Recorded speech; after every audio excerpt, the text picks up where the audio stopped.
Les 9e Jeux de la francophonie se déroulent à Kinshasa du 28 juillet au 6 août 2023. C'est le plus grand événement sportif et culturel de la francophonie dédié à la jeunesse. En effet, plus de 3000 jeunes athlètes et artistes sont attendus pour cette édition et bien sûr, la Côte d'Ivoire y prend part. Mesdames, Messieurs, bonsoir. Quels sont donc les enjeux des 9e Jeux de la francophonie? C'est le sujet de Ça fait l'actualité de ce jour. Seydou Ouattara nous rappelle l'historique de ces Jeux. Jeux de la francophonie. Quand le sport s'allie à la culture pour témoigner de la solidarité francophone, cela donne les Jeux de la francophonie. Festives et accessibles à la population, les Jeux de la francophonie sont un format unique alliant concours culturels et compétitions sportives de haut niveau. Les Jeux de la francophonie sont un vecteur de cohésion sociale par l'identification des jeunes participants à l'élite sportive et culturelle qui enrichit les palmarès de leur pays. Le dépassement de soi, la performance, l'excellence de la jeunesse. Lors du 2e sommet de la francophonie en 1987, les chefs d'État et des gouvernements sont séduits par l'idée de créer un événement où la jeunesse francophone sera mise en valeur. L'idée est novatrice, puisqu'il est également décidé que ces Jeux auront lieu en alternance. Depuis, plus de 20 000 jeunes artistes et sportifs ont participé aux 8 éditions. Synonyme de rencontre, la francophonie a pour mission de promouvoir la langue française, la diversité culturelle et linguistique, promouvoir la paix, la démocratie et les droits de l'homme, appuyer l'éducation, la formation, l'enseignement supérieur et la recherche. Avec ces Jeux de Kinshasa, la Côte d'Ivoire sera à son 9e rendez-vous des Jeux de la francophonie. Pour cette édition, la délégation ivoirienne espère mieux ou réitérer l'exploit des 8e Jeux de la francophonie en Côte d'Ivoire. Quant au pays hôte, la République démocratique du Congo a beaucoup de défis. Le plus grand pays de la francophonie. Les Jeux sont placés donc en priorité. En outre, héberger cette 9e édition est pour le Congo une opportunité de construire des infrastructures pour la jeunesse congolaise et également de montrer l'engagement de la RDC Congo à la francophonie.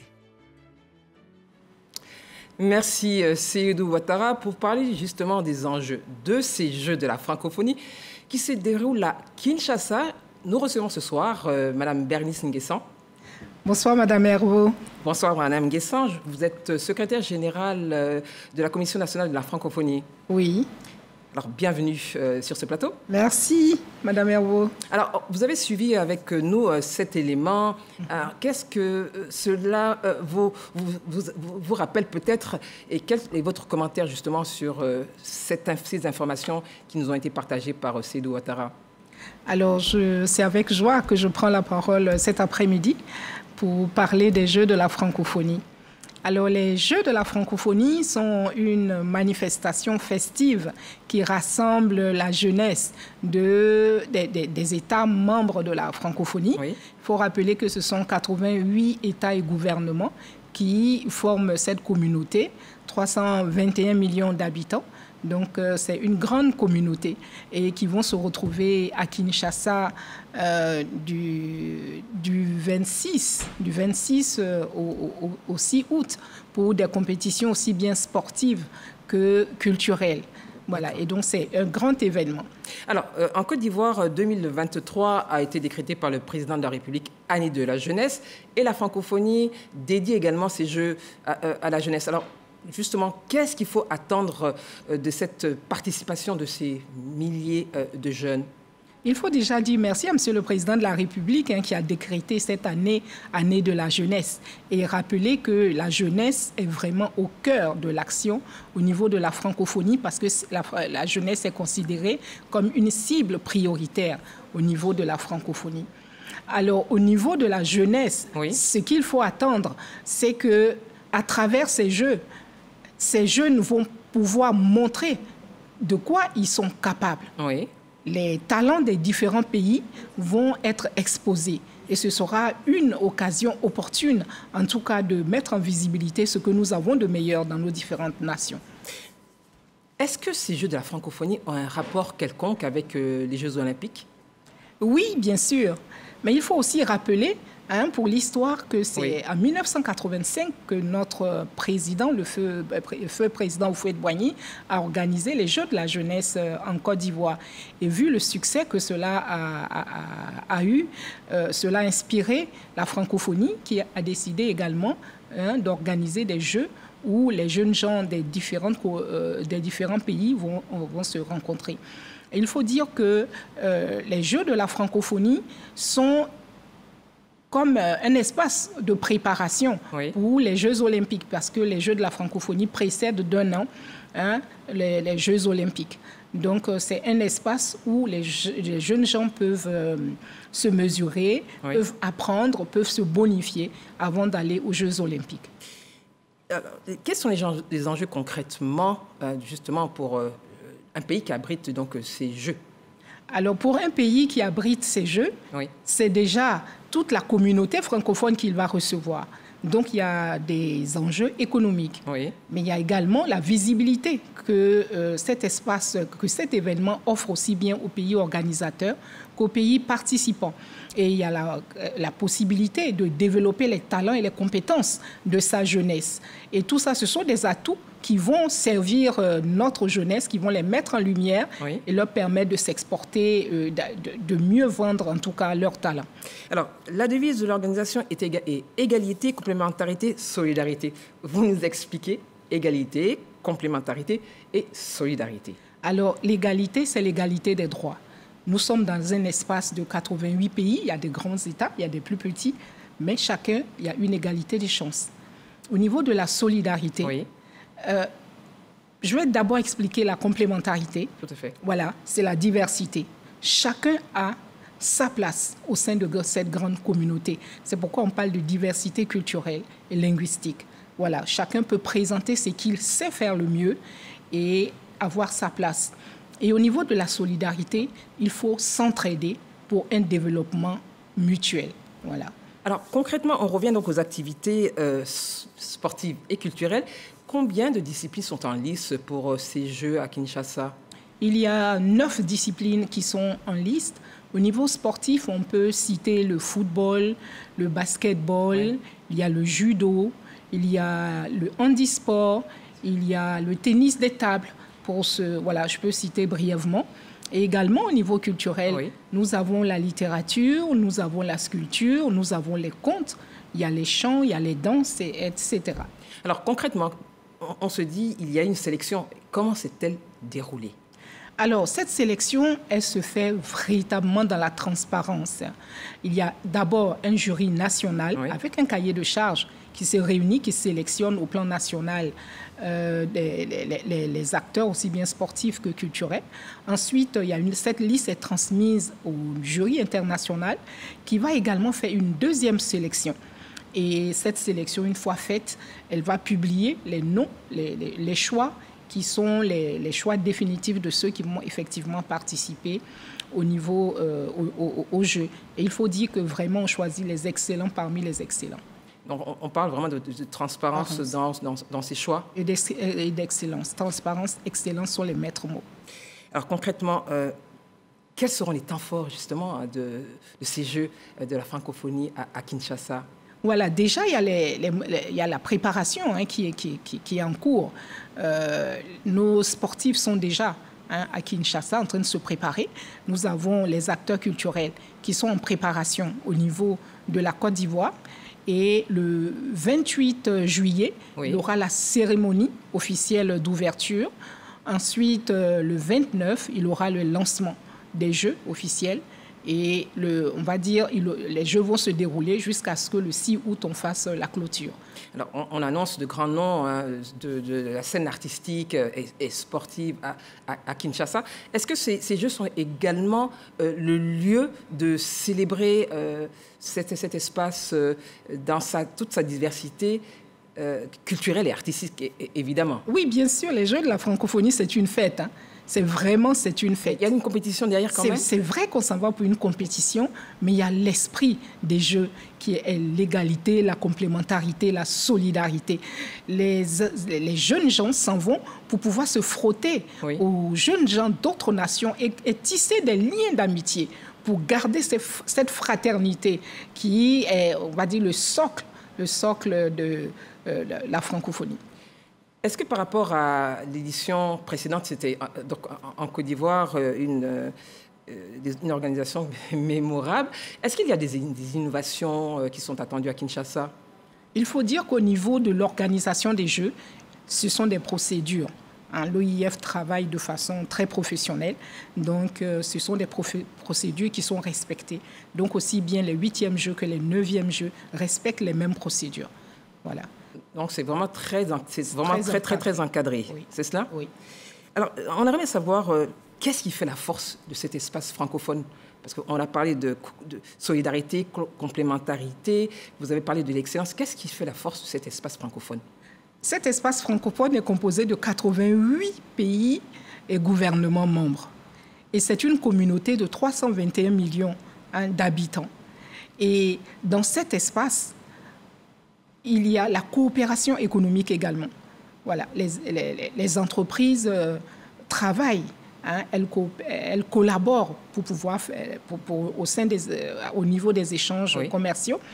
Et la force, c'est aussi notre jeunesse que nous mettons en avant. Hein. Nous soutenons cette jeunesse pour que cette jeunesse, elle puisse avoir sa place déjà au sein de la francophonie, que ses talents soient reconnus et que ses talents soient montrés au reste du monde.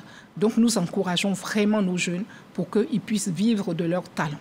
Quand vous parlez des jeunes, quelle est la tranche d'âge qui est concernée justement par ces Jeux de la francophonie? C'est 18-35 ans. 18-35 ans. Oui. Quelle est la part ou la position des femmes justement dans ces Jeux? Les femmes font également, ils sont une cible privilégiée de la francophonie au même titre que les jeunes. Et j'ai regardé dans la liste des acteurs sportifs et culturels qui s'en vont, il y a aussi bien les jeunes hommes que les jeunes femmes. Donc on peut parler de parité, pas exactement, mais en tout cas, les deux genres sont représentés. Donc il y a une forme d'équilibre? Oui. On va dire ça comme ça? Oui. Alors, si on devait, c'est-à-dire que s'il y a autour de ces Jeux et de la participation de tous ces pays, quel serait le mot, on va dire, de liaison pour tous ces pays? Est-ce qu'il y a un qualificatif qui vous vient à l'esprit pour justement expliquer ou partager ce qui est attendu de ces Jeux? Alors déjà, c'est le partage. C'est le partage. Chacun vient avec ce qu'il sait faire pour pouvoir le présenter aux autres. On vient aussi pour pouvoir tisser des rapports d'amitié. On vient également pour pouvoir tisser des rapports d'affaires également. Parce qu'au-delà de tout ce qui se fera, il y a des talents qui seront vus forcément. Et donc, il y a des talents qui pourront être vendus. Voilà, c'est ce que je peux dire. Alors, on a dit, les temps forts, donc on attend donc la cérémonie d'ouverture, elle a lieu le 28 juillet à Kinshasa. C'est au stade de Kinshasa? Oui, tout se déroule d'abord à Kinshasa. Oui. Mais il y a quand même une organisation éclatée dans d'autres localités, dans les quartiers. Comment ça se passe concrètement? Est-ce que ce sera comme à ce qui s'est passé à Abidjan? Et ce sont les mêmes standards pour tous les Jeux? C'est les mêmes standards pour tous les Jeux. Il y a l'université qui va accueillir des Jeux, mais il y a certainement d'autres endroits également qui sont aménagés à cet effet. Alors, c'est vrai qu'on parle de Kinshasa, mais ces Jeux ont lieu tous les 4 ans, c'est bien cela? Oui. Je suppose qu'on n'a pas d'idée pour l'instant du pays qui va abriter les prochains Jeux. C'est normal. Il faut que les Jeux se fassent et suivant les procédures de l'Organisation internationale de la francophonie, c'est un appel à candidature qui va être lancé. Et les pays, chacun viendra présenter son dossier de candidature. Les dossiers seront analysés selon des critères bien définis afin de choisir le prochain pays qui sera celui qui va accueillir les Jeux. Vous avez quelques critères à partager avec nous? Déjà, il faut respecter le cahier de charges. Oui. Il faut pouvoir démontrer que vous avez les infrastructures qu'il faut, que vous avez les capacités financières pour pouvoir organiser les Jeux, que les questions de sécurité et tout ça sont prises en compte. Oui. Donc, il y a comme ça des critères qui sont très stricts. Très stricts. Hein. Alors, justement, là, on parle, c'est vrai, des Jeux de la francophonie. Donc, les jeunes, c'est 18-35 ans. Est-ce que derrière ces Jeux, il y a un accompagnement en formation? Oui, bien sûr. Au niveau des fédérations sportives, oui, mais également au niveau des fédérations culturelles, il y a des formations qui sont faites. Voilà. Donc, au niveau sportif, je sais qu'il y a même des bourses qui sont données pour les compétitions de haut niveau, pour que les sportifs puissent s'entraîner pour aller aux compétitions vraiment à un très, très haut niveau. Alors, est-ce qu'on peut dire que ces Jeux de la francophonie sont peut-être un tremplin pour des artistes et des sportifs? Oui. On peut le définir comme ça? Oui, absolument. C'est vraiment un tremplin pour être mis en lumière, voilà, de façon à pouvoir être après, à utiliser, on va dire, cette opportunité que vous avez eue de pouvoir être présenté au plus haut niveau, parce que de toute façon, quelqu'un qui remporte les Jeux au sein des Jeux de la francophonie, c'est un excellent sportif ou bien c'est un excellent acteur culturel. Voilà. Donc forcément, il va se vendre. Forcément, il va se vendre. Oui. C'est une belle lucarne pour l'espace francophone. Et la Côte d'Ivoire joue donc un rôle important dans cet espace francophone. Alors, combien y a-t-il à peu près de locuteurs en réalité au sein de... parce que la Côte d'Ivoire occupe une place. C'est la 4e place, c'est bien cela? Oui, la Côte d'Ivoire est le 4e pays locuteur voilà, en termes de français parlé. Voilà. Nous, le français est notre langue nationale. Voilà. Donc, en Côte d'Ivoire, tout le monde parle le français. Et la Côte d'Ivoire enrichit également. Oui, par notre créativité, nous avons des mots qui sont rentrés dans le dictionnaire français et ça fait notre fierté. Alors, je voudrais juste vous demander quand même, parce que vous participez, donc je rappelle, vous êtes secrétaire général de la Commission nationale de la francophonie. Lorsque vous arrivez donc en réunion, parce que les derniers Jeux se sont déroulés en Côte d'Ivoire, est-ce qu'il vous arrive quand même de parler de ces Jeux en préparation? Comment ça se passe? Alors, les Jeux, c'est véritablement une fierté pour la Côte d'Ivoire parce que nous avons organisé ces Jeux et ceux qui sont venus, ils étaient contents. Ils étaient contents et voici l'héritage que nous avons obtenu des Jeux. Nous avons des infrastructures, voilà, et nous avons également des valeurs que nous avons partagées. Voilà, donc en tout cas, il y a des suites visibles du fait que nous ayons organisé les 8e Jeux, voilà, de la francophonie. Alors, est-ce qu'aujourd'hui, donc, on a les sportifs sont partis déjà à Kinshasa. Est-ce que vous pouvez, pourquoi tous les Jeux sont ainsi, ils sont partis, donc il y a un camp d'entraînement déjà à Kinshasa, ils se retrouvent donc à Kinshasa et les artistes culturels s'entraînent à Abidjan. Mais quel est le plus pour ces artistes, ces sportifs, quant à leur présence avant la compétition à Kinshasa? Qu'est-ce que cela rapporte? Il faut dire que c'est le comité international qui organise ainsi, de façon à ce qu'ils soient déjà sur le terrain et qu'ils puissent également être déjà en contact avec les autres. Voilà. Et ça leur permet d'être concentrés, de prendre leur marque et d'être mieux préparés. D'être mieux préparé. Oui. Parce que la préparation, elle est très importante également. Parce que même si vous parlez de fraternité, de cohésion, mais l'esprit compétition, il existe quand même? L'esprit compétition existe, mais vous êtes une sportive, donc vous connaissez l'esprit fair play. Voilà. Donc, au-delà de la compétition, il y a cette fraternité qu'on maintient. Voilà.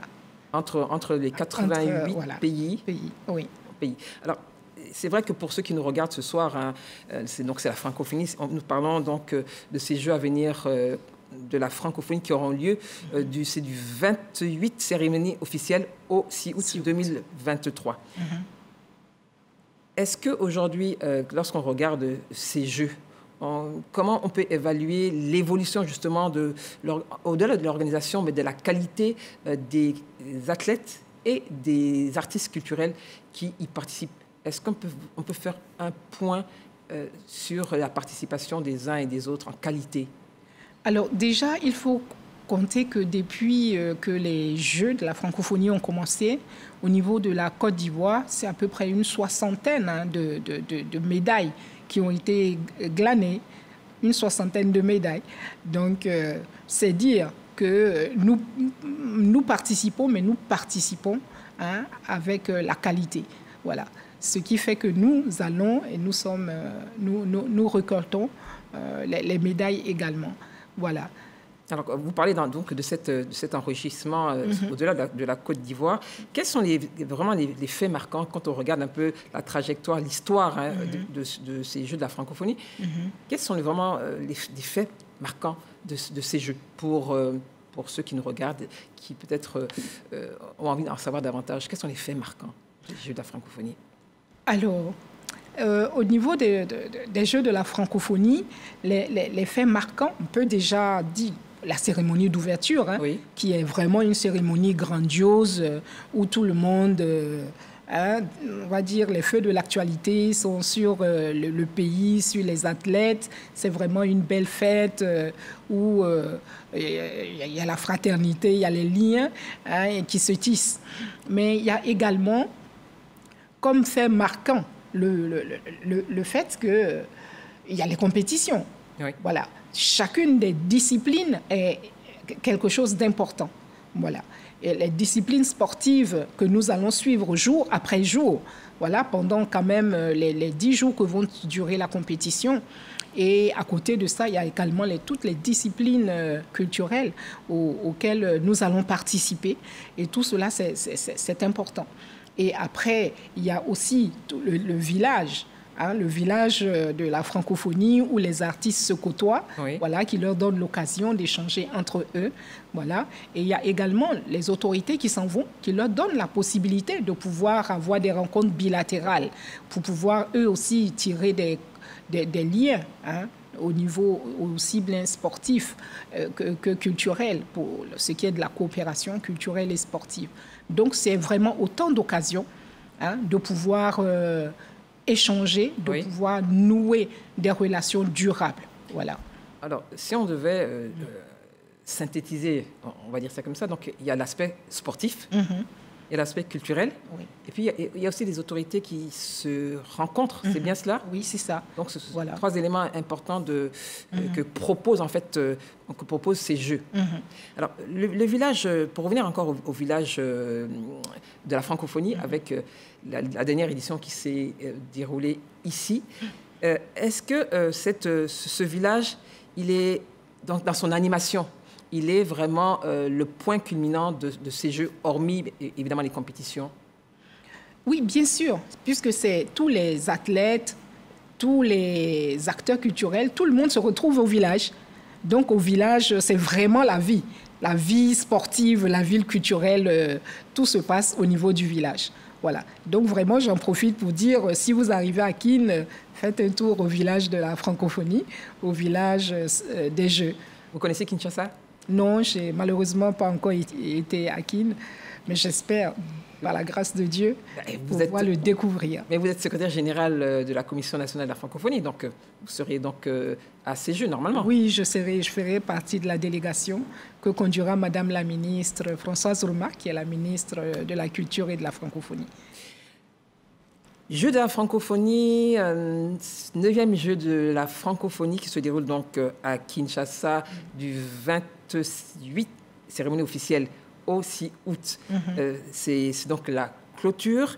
Madame Bernice Nguessan, si vous avez donc ce soir un message pour tous ceux qui nous regardent et qui vont donc suivre ces Jeux évidemment avec beaucoup d'intérêt puisque la Côte d'Ivoire est intéressée et y participe au niveau du sport et au niveau de la culture.